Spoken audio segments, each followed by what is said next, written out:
नमस्कार, मैं अंकित कुमार सिंह हूं और आप देख रहे हैं किसान तक। बिहार की जो शाही लीची है, मुजफ्फरपुर की स्पेशल जो शाही लीची है, उसकी मांग हर जगह है। लेकिन बीते हर साल ऐसा देखने को मिलता है कि इसके जो ट्रांसपोर्ट को लेके काफ़ी कुछ दिक्कतें आती हैं और इसको लेके जो इससे लीची से जुड़े हुए जो संघ हैं या जो संस्थान काम कर रहे हैं, वो हर बार उसके ट्रांसपोर्ट को लेके कहीं ना कहीं सवाल उठाते रहते हैं। और इस बार भी कुछ ऐसा ही मामला आया है और मामला तो ऐसा आ गया है कि मामला कोर्ट तक पहुंचने वाला है। और क्या कुछ मामला है ट्रांसपोर्ट को लेके, क्या कुछ दिक्कतें आ रही हैं, और इन तमाम विषयों को लेकर बात करेंगे। और इसके लिए हमारे साथ हैं बिहार लीची उत्पादक संघ के अध्यक्ष बच्चा सिंह जी। और बच्चा सिंह जी हैं और बच्चा सिंह से जानेंगे कि आखिर ये ट्रांसपोर्ट की जो लड़ाई है वो क्या है, किस तरह से किसानों को जो लीची है वो बाहर भेजने में किस तरह की दिक्कतें आ रही हैं, क्या कुछ आ रहा है, इसी तमाम विषयों को लेके हम बात करेंगे।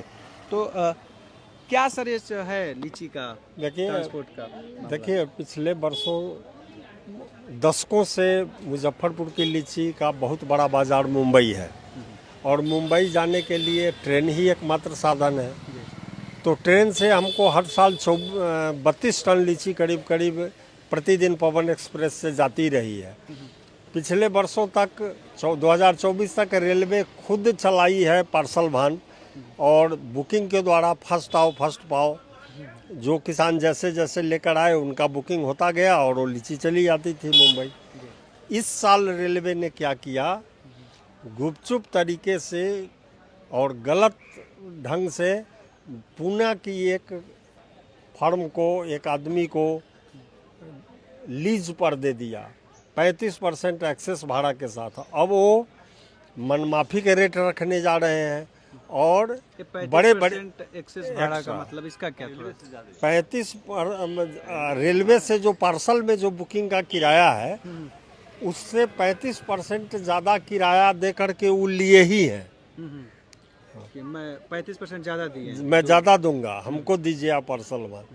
तो 35% भाड़ा के साथ उन्होंने लिया है और 2-4-5 बड़े व्यापारी से मिल करके उस बस 2-4-5 व्यापारी का ही लीची जा पाएगा। चूँकि एक एक व्यापार उसमें मात्र 1600 कार्टन जाता ही है, तो 2-4 व्यापारी ही ऐसे ऐसे हैं जो 500-1000 कार्टन तोड़ते हैं और उन लोगों की मिली भगत से वो भर देंगे। इससे क्या होगा कि छोटे छोटे और लघु किसान का लीची जाना मुश्किल हो जाएगा। अच्छा, क्या रेट है सर अभी लीची का? किस तरह का जो 35% जो एक्सेस बात हुई अभी, क्या जैसे रेलवे का क्या अपना किराया रहा? रेलवे का रेट था 7 रुपये कुछ पैसे जीएसटी लेकर के पर केजी, 7 रुपये। उसका 35% भाड़ा पर ज़्यादा दे कर के वो ले लिए हैं, मतलब 9.5 रुपये वो ले लिए। 9.5 रुपया वो लिए प्लस उनको रेलवे में लेन देन हुआ, गलत तरीके से आवंटन हुआ। लोकल किसान भी, हमारा एसोसिएशन भी आवेदक था कि हम लोगों को भी, आपको किसी को लीज पर देना हो तो हम लोगों को भी दीजिए। लोकल भी 9 आवेदक थे, लेकिन सबको छोड़ करके उन्होंने गुपचुप तरीके से, कोई ट्रांसपेरेंसी नहीं रखा और गुपचुप तरीके से पुणे के व्यापारी को दे दिया। आपको इसके बारे में बोला, आपको नहीं सूचित किया गया? किसी को सूचित नहीं किया गया, कोई नोटिस नहीं दिया गया, जबकि हम लोग आवेदक थे। 2 बार मीटिंग बुलाई गई हम लोगों को, सोनपुर में बुलाई गई मीटिंग, मुजफ्फरपुर में आकर रेलवे के अधिकारियों के साथ मीटिंग हुई। वो लोग आश्वासन देते रहे कि नहीं, वो लोग आश्वासन देते रहे कि नहीं, लीची की रेलवे जो भी डिसीजन लेगी किसानों के हित में लेगी। लेकिन इसके उलट जाकर पुणे की जो लिए उससे दिक्कत क्या है? उससे दिक्कत ये है कि वो अत्यधिक भाड़ा लेंगे और अत्यधिक भाड़ा लेंगे और 2-4 व्यापारी पूर्व में ही उनसे रिजर्वेशन कराकर बात कर लिए हैं। उन लोग आगे ही उनको एडवांस कर दिया है कि हमको 500 कार्टन पर डे जाना चाहिए। अच्छा, तो इसमें लोगों को कितना कार्टन? 1600 कार्टन जाता है उसमें। तो पहले क्या था, रेलवे का क्या था उस समय भी? तो मान लीजिए उस तरह से 1600 ही भेजता था रेलवे, लेकिन जो पहले आया उसका बुक हो गया। जो जैसे जैसे आता गया, जब 1600 पूरा हो गया तो बंद कर दिया रेलवे।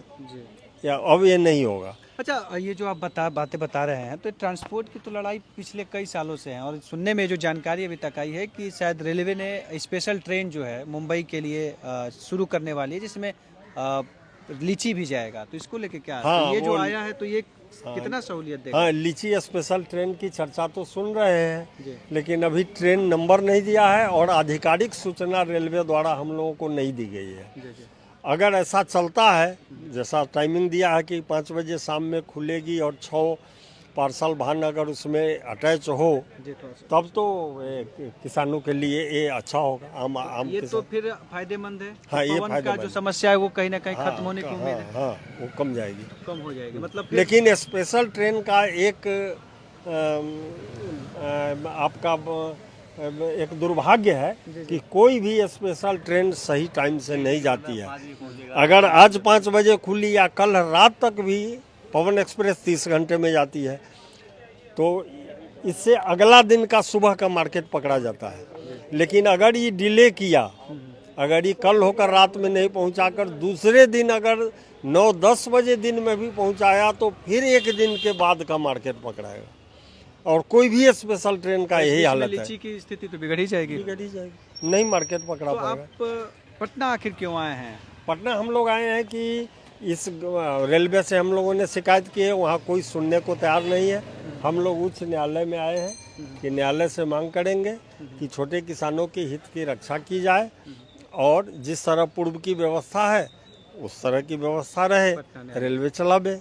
तो क्या अभी स्थिति है पटना, क्या अभी याचिका डाल दिया गया, क्या किया, क्या है? अभी वकील साहब से मशविरा चल रहा है और सोमवार तक फाइल हो जाएगी केस। सोमवार तक फाइल होगी। अभी आज सलाह मशवरा हाँ, करने के लिए आप मशविरा करने के लिए आए हैं। हमारे साथ किसान भी हैं, बिंदुश्री जी हैं।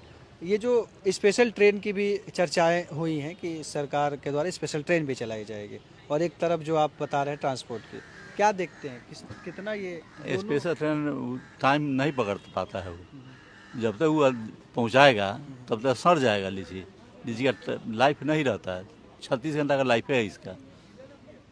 तो वो चीज़ें नहीं सक्सेस है, नहीं होगा सर। और ये जो है इससे तो ये जो स्पेशल जो पवन एक्सप्रेस में जो बातें हुई हैं बोगी को लेकर, तो बोगी के लेकर के, तो बोगी अगर सरकार चलाएगी तो गरीब छोटा बड़ा सब भेज देगा। 1600 तो कम से कम किसी का जाएगा, लेकिन यहाँ तो चारे को भेज करके चारों को बेच दिया है। वो जो पूना कंपनी है चारों को सेलेक्ट करके अब वो तो चारे को जाएगा। जो 10 पेटी छोटा छोटा व्यापारी उसका जा नहीं पाएगा, नहीं जा पाएगा उसका। अच्छा बाबू, ये आखिरी सवाल में से मैं आपसे जानना चाहूँगा कि जो एयर की सुविधा है फ्लाइट की, उसकी क्या स्थिति है? हाँ, फ्लाइट से तो जाता है माल, लेकिन फ्लाइट का लिमिटेशन है। अब यात्री के लगेज से जो स्पेस बचता है वही दिया जाता है, तो प्रत्येक फ्लाइट में 2 टन से ज़्यादा नहीं जा पाता है। क्या दरभंगा एयरपोर्ट और पटना एयरपोर्ट की क्या स्थिति? बहुत पटना से तो फ्लाइट की संख्या ज़्यादा है, लेकिन इसका रनवे छोटा होने से इसको लोडिंग कैपेसिटी कम है। दरभंगा की लोडिंग कैपेसिटी काफ़ी है, लेकिन उसका फ्लाइटें कम संख्या नहीं है। क्या है संख्या? मुंबई का है एक जो 9:30 बजे सुबह है, उस समय हम लोग नहीं लोड कर सकते हैं। तो चार्ज जो उसने भी बढ़ाया है कि नॉर्मल चार्ज? ना, चार्ज अभी नहीं जारी किया है इस साल का। उनसे बातचीत हुआ? उन हाँ, लोगों ने बातचीत हुआ है, कहे कि रेट लिस्ट 2-4 दिन में दे दिया जाएगा। अच्छा, टाइमिंग कोई भी बढ़ाने की बातें हुई थी? हम लोगों ने आग्रह किया है। तो क्या अभी कुछ सब? हाँ, बोला गया है कि हम भेज रहे हैं, कंसीडर में है। तो जी हाँ, पटना से मुजफ्फरपुर से जो शाही लीची पवन एक्सप्रेस में जाती थी, उसका रेलवे के द्वारा, ऐसा जो बिहार लीची उत्पादक संघ का कहना है कि रेलवे के द्वारा जो दिया गया है जिन किसानों को, वो सही तरीके से नहीं दिया गया है। उसको लेके हम हाई कोर्ट के दरवाजे तक आए हैं। अभी किस वकील से जो इस जुड़े हुए अधिवक्ता हैं उनसे राय मशवरा हो रहा है, और आने वाले दिनों में इसको लेके जो भी प्रक्रिया होगी वो की जाएगी। अभी के लिए बस इतना ही कुछ है। आने वाले दिनों में क्या कुछ होगा तो तमाम विषयों को लेकर हम आपसे फिर से रूबरू होंगे। अभी के लिए दीजिए इजाजत, नमस्कार। अगर ये वीडियो आपको पसंद आया है तो इसे लाइक ज़रूर करें। अगर चैनल अभी तक सब्सक्राइब नहीं किया है तो कर लें, और नोटिफिकेशन पाने के लिए बेल आइकन भी दबा दें।